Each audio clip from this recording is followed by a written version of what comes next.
بالآخر ایک بہترین معاوضے پر یہ سودا طے پا گیا۔ ڈین کاگ نے کہا، رقم کی ادائیگی میں تمہیں جاپان میں کر سکتا ہوں اور فارمولہ بھی تم سے وہیں جاپان میں وصول کروں گا۔ البتہ اگر تم چاہو تو اس سلسلے میں مجھ سے کچھ ایڈوانس لے سکتے ہو۔ نہیں مسٹر ڈین کاگ، آپ سے ایڈوانس لینے کی ضرورت نہیں ہے۔ فارمولہ اس وقت ہی آپ کو ملے گا جب آپ مکمل ادائیگی میری خواہش کے مطابق کر دیں گے، اور ہم یقینی طور پر جاپان میں اس رقم کو وصول کرنا پسند کریں گے۔ ایک بار پھر میرے دل میں تردد کی لہر اٹھی، لیکن اس سودے میں میں کوئی دخل اندازی نہیں کر سکتا تھا۔ ڈین کاگ نے ہم سے باقی تمام معاملات طے کیے اور اس کے بعد وہاں سے روانہ ہو گیا۔ اس کے جانے کے بعد ہرمین سیمیول نے مسکراتی نگاہوں سے مجھے دیکھا اور بولا، کیا تم اس تمام کام سے مطمئن ہو مائی ڈیئر جہانگیر جمال؟ میرے مطمئن نہ ہونے کا سوال ہی نہیں پیدا ہوتا مسٹر سیمیول، لیکن بہت سے معاملات میرے ذہن میں چبھ رہے ہیں۔ تمہارے ذہن میں کوئی بھی الجھن ہوا کرے، مجھ سے اس کے بارے میں فوراً معلوم کر لیا کرو۔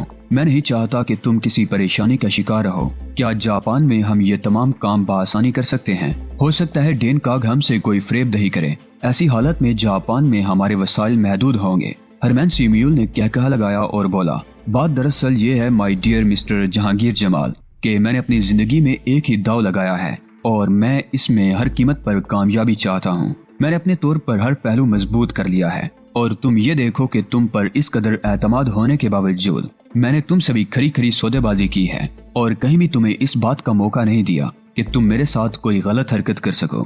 معاف کرنا، میرا یہ مطلب نہیں تھا کہ میں تم پر اعتماد نہیں کر سکتا، لیکن اس صورتحال سے تم خود بھی اچھی طرح واقف ہو۔ ہم میں سے کوئی کسی بھی وقت دھوکہ کھا سکتا ہے۔ میں نے ہونٹ بھینچ کر گردن ہلائی اور کہا، میں آپ کی بات سے پہلے بھی متفق تھا مسٹر ہرمین سیمیول، اور اب بھی مجھے اس سے اختلاف نہیں ہے۔ ہرمین نے مسکراتے ہوئے کہا، بہت تھوڑا سا وقت رہ گیا ہے میرے دوست، اور اس کے بعد تم ہمیشہ اس بات کو یاد کرو گے کہ جرمن نسل کا ایک باشندہ تمہارا دوست بنا تھا اور اس نے تمہیں دھوکہ نہیں دیا۔ جہاں تک میری رازداری کا سوال ہے تو اس کے لیے مجھے یقین ہے کہ تم مجھے معاف کر دو گے۔ یہ میرے لیے زندگی اور موت کا سوال ہے تو اس کے لیے مجھے یقین ہے کہ تم مجھے معاف کر دو گے۔ میں نے آنکھیں بند کر کے گردن ہلا دی تھی، لیکن سوال تو میرے لیے بھی زندگی اور موت ہی کا تھا۔ حالانکہ کسی بھی مسئلے میں اتنا جذباتی نہیں ہوتا تھا کہ صورتحال کو زندگی اور موت تک لے آؤں، لیکن بہرحال یہ میری ذاتی انا کا بھی سوال تھا۔ ہرمین سیمیول اگر مجھے دھوکہ دینے میں کامیاب ہو جائے تو پھر جہانگیر جمال شاہ کبھی سینہ ٹھونک کر یہ بات نہیں کہہ سکتے کہ انہوں نے زندگی میں کوئی کارنامہ سر انجام دیا۔ ساری صورتحال میرے علم میں تھی، اور اس کے بعد بھی ناکامی کا یہ مقصد تھا کہ میں بہتر منصوبہ بندی کرنے کے قابل نہیں ہوں۔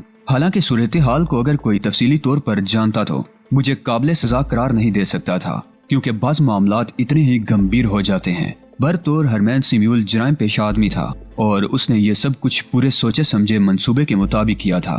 یہ تو شاید میری خوش بختی تھی یا پھر ہرمین سیمیول کی کوئی چال کہ اب تک میں اس کا اعتماد حاصل کرتا چلایا تھا۔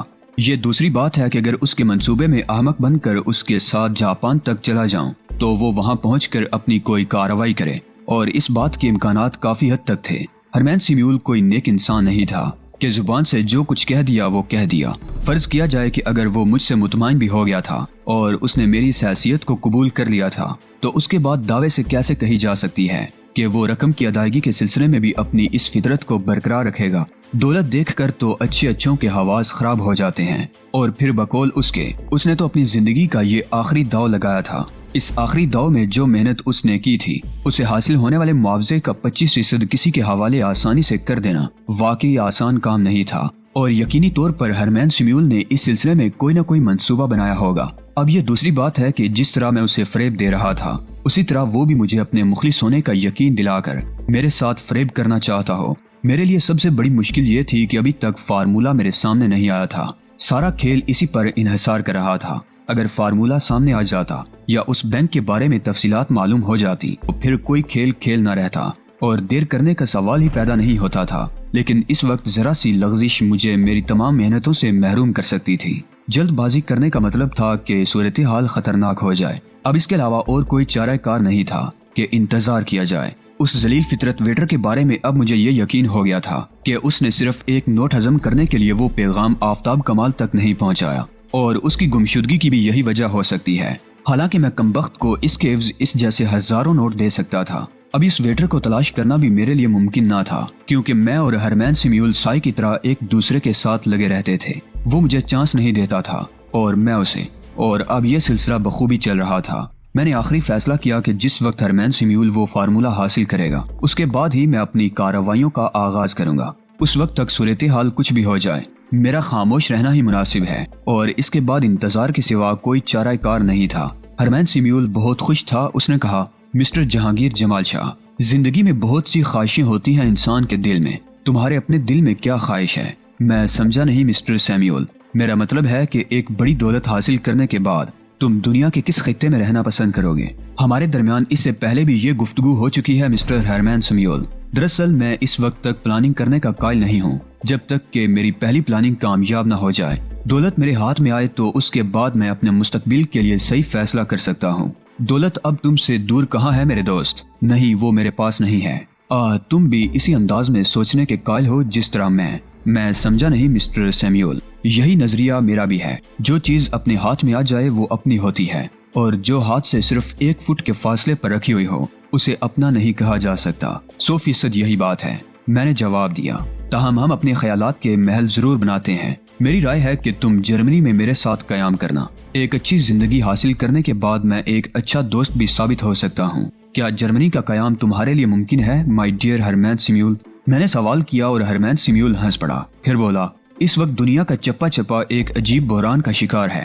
تم اس وقت تک کوئی حیثیت نہیں رکھتے جب تک کلاش ہو۔ اگر تم کلاش ہو اور ایک نہایت نیک اور اچھی فطرت کے انسان ہو تو لوگ تمہاری اس فطرت کو کبھی تسلیم نہیں کریں گے، لیکن اگر تمہارے پاس دولت کے انبار ہیں تو تم ہر شخص سے اپنی شرافت کی سند لے سکتے ہو۔ کوئی بھی تمہیں تمہاری اس حیثیت سے نیچے ہٹانے کے لیے تیار نہیں ہوگا، بلکہ ایک بات تم کہو گے اور بہت سی باتیں دوسروں کی زبانوں سے سامنے آئیں گی۔ تم اگر دولت مند ہو جاؤ تو پھر تمہاری اپنی حیثیت پر بھی کوئی شک نہیں کرے گا، اور ہر شخص تمہیں اسی حیثیت کا مالک تصور کرے گا جس کا اظہار تم کرنا چاہو گے۔ چنانچہ جب میرے پاس بے پناہ دولت آ جائے گی تو جرمنی ہی میں اپنی قیام گاہ بناؤں گا اور ایک بہترین انسان کی حیثیت سے قیام کروں گا۔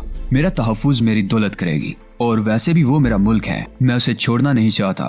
بہت سے راستے ہیں میرے ذہن میں اس کے لیے، اور اپنے وطن سے منہ موڑنا آسان کام نہیں ہوتا۔ میں نے ہرمین سیمیول کی بات سے اتفاق کیا تھا۔ دل میں نے سوچا تھا کہ ہرمین سیمیول، تمہاری باتیں بے حد خوبصورت ہیں، لیکن میں جس انداز میں سوچ رہا ہوں اس کا شاید تم تصور بھی نہیں کر پا رہے۔ یہاں تک کہ وہ وقت آ گیا جب ہرمین سیمیول نے اپنی روانگی کا اعلان کر دیا۔ ہم لوگوں نے ساتھ ہی تمام انتظامات کیے تھے، اور مجھے کہیں بھی کسی جگہ بھی ایسا کوئی موقع نہیں مل سکا تھا کہ میں اپنا کوئی کام کر لیتا۔ آخری بات میں نے یہی سوچی تھی کہ ہرمین سیمیول بینک سے وہ فارمولہ حاصل تو کرے گا۔ مقررہ وقت پر ہم ہوٹل سے نکلے اور ایک ٹیکسی میں بیٹھ کر ایئرپورٹ چل پڑے۔ میں نے ہرمین سیمیول کو دیکھا اور آہستہ سے کہا، آپ کی بات میری سمجھ میں نہیں آئی مسٹر ہرمین سیمیول۔ میری اس بات پر وہ ہنس پڑا اور بولا، ذرا تفصیل مائی ڈیئر جہانگیر جمال شاہ۔ دیکھیے مسٹر ہرمین سیمیول، ظاہر ہے میں نے بھی اپنا کیریئر داؤ پر لگا دیا ہے۔ آپ جانتے ہیں میں اس دولت کے حصول کے لیے کیا کچھ چھوڑ رہا ہوں، اپنا شہر، اپنا دیس اور اپنا ماحول۔ ان حالات میں کیا آپ پر یہ لازم نہیں ہے کہ آپ مجھے مطمئن کریں؟ میں اس کے لیے تیار ہوں۔ تو پھر مجھے بتائیے وہ فارمولہ کہاں ہے؟ آپ نے یہاں سے ایئرپورٹ چلنے کا فیصلہ کیا ہے، اور ابھی تک مجھے یہ نہیں معلوم ہو سکا کہ وہ فارمولے کی کیا کیفیت ہے۔ ہرمین سیمیول نے گردن ہلا کر میرا ہاتھ دباتے ہوئے کہا، جب ہم ایئرپورٹ پہنچیں گے اور جاپان ایئر لائنز کا وہ طیارہ ہمیں لے جانے کے لیے تیار ہوگا جس سے ہم جاپان جا رہے ہیں، تو ایک شخص ہمارے پاس پہنچے گا اور وہ ایک پیکٹ ہمارے حوالے کرے گا جس میں فارمولہ محفوظ ہوگا۔ اور وہ شخص کون ہوگا؟ ایک مقامی آدمی۔ آپ کی یہ بات میری سمجھ میں بالکل نہیں آئی۔ مجھے معاف کرنا میرے دوست، تھوڑا سا کام میں کرتا رہا ہوں۔ میں نے تیاریاں کر لی ہیں اور ایک شخص کو اس کے لیے آمادہ کر لیا ہے، مگر یہ تیاریاں آپ نے کس وقت کی؟ ہم دونوں تو ایک دوسرے کی نگاہوں کے سامنے رہے ہیں۔ اگر تم چاہو تو اس سلسلے میں ہرمین سیمیول کی برتری تسلیم کر لو کہ اس نے تمہیں اس کارروائی کا پتہ نہیں چلنے دیا، تو پھر فارمولہ ایئرپورٹ پر آپ کے پاس پہنچے گا، اور اگر کسی وجہ سے اس میں دیر ہو گئی تو ایسا بالکل نہیں ہوگا۔ میں نے دل ہی دل میں اسے ہزاروں گالیاں سنا دی تھی، بھرطور یہ مجبوری تھی اور اس لمحے کو بھی برداشت کرنا تھا، لیکن میرے پورے وجود میں سنسنی پھیلی ہوئی تھی۔ ہرمین سیمیول مجھے کچھ عجیب سا نظر آ رہا تھا اور میرا ذہن نہ جانے کون کون سی سوچوں کا حامل تھا۔ ہم ایئرپورٹ پہنچ گئے، ہمارے ساتھ مختصر سامان تھا۔ ہرمین سیمیول بے حد مطمئن نظر آ رہا تھا۔ وہ ایک خوبصورت لباس میں ملبوس تھا اور ہلکے ہلکے 2 بریف کیس ہم نے اٹھائے ہوئے تھے۔ انہی میں سے ایک بریف کیس میں ہمارے پاس چند جوڑے کپڑے تھے اور دوسرے میں کچھ اور چیزیں۔ بھرطور ہم انتظار کرتے رہے۔ تمام معاملات طے ہو گئے۔ ایئرپورٹ کے قوانین سے فراغت حاصل کرنے کے بعد ہرمین سیمیول نے میری طرف دیکھا اور آہستہ سے بولا، آؤ رن وے پر چلتے ہیں۔ میرے ہونٹ بھیج گئے۔